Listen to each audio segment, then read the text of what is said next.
Melodic dictation in 4/4, 4 measures long. Current input duration is quarter note, groove. Obviously in music theory, it's a visually rigorous class. Like, you have to be able to notate stuff and draw and all these random things.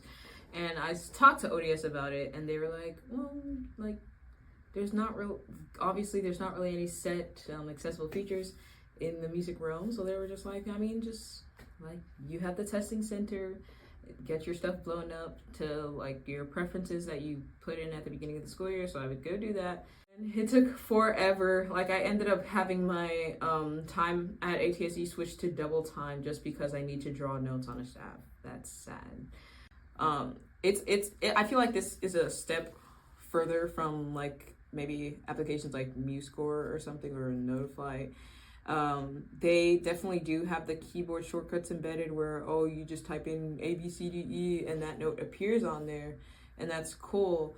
But on this one, not only can I just touch and zoom in for someone who does have sight still, when voiceover is on and I am over notes with maybe clicking on things like tab or whatever keyboard shortcuts are like work for you, because every device is it will say, oh, measure 1, beat 2, this is a half note, okay?